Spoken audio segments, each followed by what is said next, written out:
마약은 난 딱 한 번 해봤는데 아니 괜찮아요 뭐. 중환자한테 주는 마약을 깜짝 놀라네요. 그때 가셨으면 이 자리 없어요. 아 그럴지도 몰라. 최고수다 함께 하려면 좋아요, 구독 꾹꾹 누르십시오.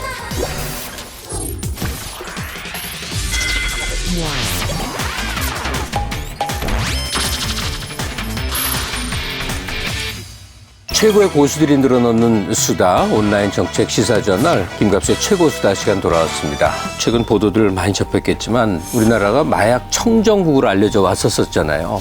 근데 그게 아니라는 거죠. 경찰이 지난 2월에서 5월까지 집중 단속을 해보니까 이 기간 동안 검거된 사람이 한 4천여 명이나 되는데 이 사람들이 다 특이한 사람들이 아니었습니다. 대학생들, 그냥 가정주부, 평범한 직장인. 이게 얼마나 심각한 일인가. 이 점을 생각해 봐야 되겠죠. 오늘의 게스트, 우리 한번 또 인연이 있는 한국범죄학연구소 연구위원 김복준 선생님 모셨습니다. 네, 안녕하세요. 안녕하세요. 예.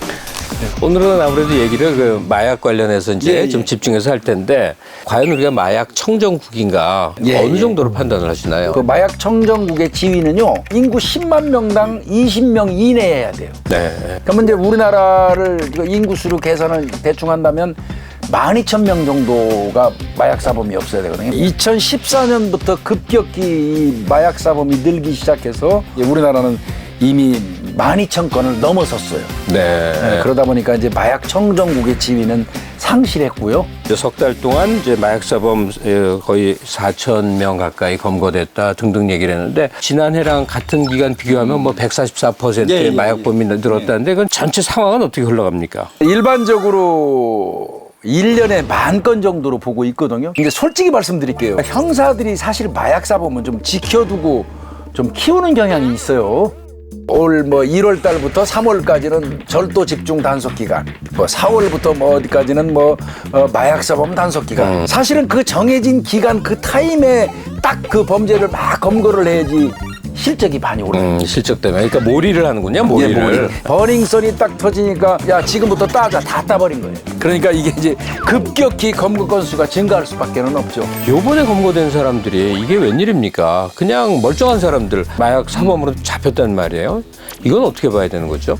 일단은 마약을 쉽게 공급받을 수 있는 여건이 조성됐다. 예전에는 마약은 어떤 특정 부류의 어떤 전유물 같은 존재였어요. 네. 그러면은 이제 그때는 마약값이 비싸기 때문에 그랬던 거 아닙니까? 네. 근데 마약값이 싸졌어요. 대중화됐다는 것이죠. 이것도 뭐 경제 원리하고 유사합니다. 찾는 사람이 있으니까 지금 자꾸 만들어내는 건데 그만큼 이제 값은 자꾸 떨어지는 거죠.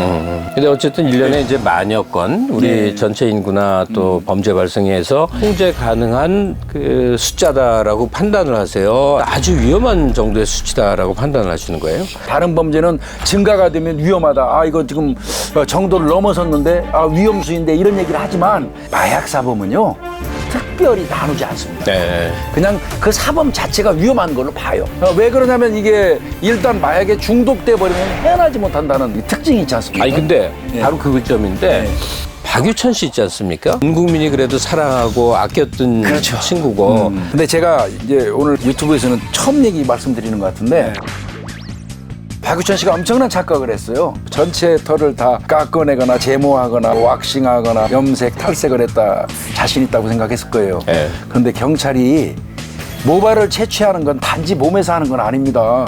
생활 반응이라는 게 있어요. 침대에 가도 그 사람 털이 흘린 거. 그 사람 차 안에서도 다리털 몇 개는 나올 수 있어요. 예. 그 정도까지 얘기하면 우리 시청자분들이 이해되실까요? 지금 서민층에 퍼져 있는 거는 엄청나게 값싼 야바 같은 거 있어요. 태국에서 생산된 건데요. 그걸 못 잡나? 태국 쪽에서 들여오는 건데 이게 이제 국제 택배라는 게 생겼죠. 그거를 이용하기도 하고요. 그 다음에 이제 SNS가 많이 발달됐잖아요. 예. 그러다 보니까 SNS로 주문을 하고 그러면 공급을 하는 사람들이 그냥 얼굴 몰라요. 이른바 얘기하는 던지기. 뭐 이를테면 니네 동네 바로 앞에 목욕탕 공사하는 2층 변기 내리는데 비닐에 싸서 놓을게 그러는 거예요. 그럼 거기다 던져 놓으면 가서 가지고 오는 거예요. 야, 그거 좀 못 잡는다. 얼마 전에도 일본인이 하나 콘돔에다가 마약을 넣어가지고 소세지처럼 쭉 이어서 네. 꼴깍 생기고 들어오다가 결국 그 이 뱃속에서 터져버렸어요. 그래서 사망해버린 그런 결과도 있었는데 네. 예전에 검거 우리가 한참 할 때는 사실 먹고 들어오는 게 많았어요. 그러면 이제 뱃속에 있는 걸 어떻게 꺼낼까요? 배변으로요? 그건 아닙니다. 아, 배변이 아니에요? 그거 아닙니다. 배변 아무리 마약쟁이라고 하더라도 그 속에서 나온 거 먹고 싶지는 않겠죠. 예, 삼킨 다음에 이 어금니 쪽에다가 실로 묶어놔요. 묶어버리는구나. 이게 걸려 있는 겁니다. 이게. 영화라는 게 아무리 픽션이어도 사실에 기반을 두잖아요. 그렇죠. 형사들이 마약범 잡을 때는 그냥 그야말로 전격적으로 하는 걸 특징으로 하더라고요. 예. 차에 마약범이 있다. 마구 달려들어서 그냥 빵빵빵빵 앞 그 유리창 다 깨버리고 그냥 순식간에 해치우잖아요. 그 이유가 있는 겁니다. 황당한 상황 속에서도 미란다 원칙 고지해요. 그런데 기본적으로 마약 사범의 어떤 행동 양태, 위험성을 그 판단해 보셔야 돼요. 그 마약 사범 자체가 지금 현재 상태에서도 마약에 찌들어 있는지도 모르고요. 형사들이 제일 무서워하는 게 뭘 것 같습니까? 흉기 중에서 그 뭐 칼 종류? 예. 아니에요. 아니에요? 제일 무서운 게 주사기입니다. 그 주사기가 엄청 날카롭고 아, 무섭죠. 마약 사범은 기본적으로 급습하는 게 관행이나 룰에 어긋나지는 않습니다.